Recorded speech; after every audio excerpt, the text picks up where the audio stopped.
Merci, monsieur. Bon, la loi est votée au mois de juin, c'est-à-dire la loi 2015-13 du 23 juin 2015. Cette loi vise vraiment à booster le secteur du tourisme au niveau des inondations.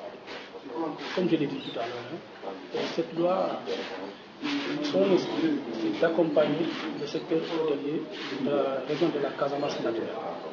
Il est vrai qu'elle peut avoir des conséquences immédiates, en tout cas sur les recettes des collectivités locales. C'est dans ce cadre que peut-être la commune de Diembéring a pris le devant pour essayer de sensibiliser les acteurs du tourisme, en tout cas sur les pertes éventuelles de recettes que cela peut engendrer et les efforts qu'ils doivent faire pour au moins que cette loi-là ne leur porte pas préjudice comme ils le pensent. Voilà. Le message que je peux lancer maintenant, c'est que d'abord, que les hôteliers puissent être informés, qu'il n'y ait pas d'équivoque sur, en tout cas, l'objectif de la loi.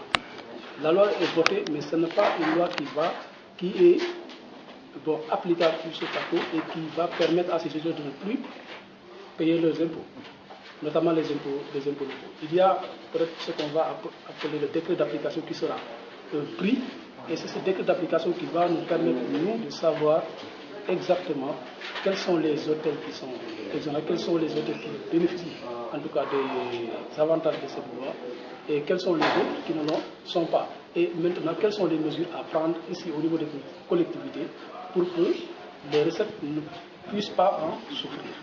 Le message que je lance, c'est ça, que les collectivités locales prennent le devant, qu'ils puissent, avec les services techniques, faire des efforts de recensement, de sensibilisation et un travail de recouvrement pour que vraiment les recettes puissent se maintenir à défaut de se développer, de s'accroître. C'est le message que je lance à toutes les collectivités locales de la région naturelle de la Casamance. En définitive, il n'y a pas à s'alarmer par rapport à cette loi, à s'inquiéter. Par rapport à la loi, non, pas encore, parce que l'impact ne peut pas se mesurer tout de suite. L'impact de la loi ne peut pas se mesurer tout de suite. Il faut qu'il y ait ce décret, il faut que les hôteliers aussi puissent se l'approprier, en respectant notamment les critères, les obligations définies à l'article 3 de cette loi. Donc, s'ils ne respectent pas ces conditions de l'article 3, évidemment, ils ne pourront pas bénéficier de cette loi.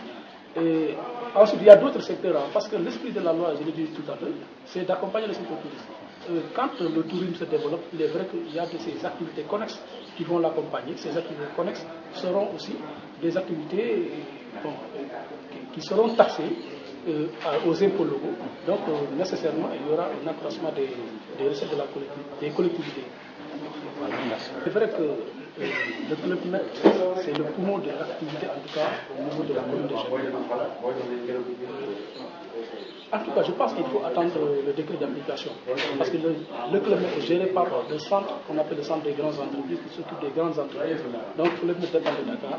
Donc, là, il faudra attendre le décret d'application.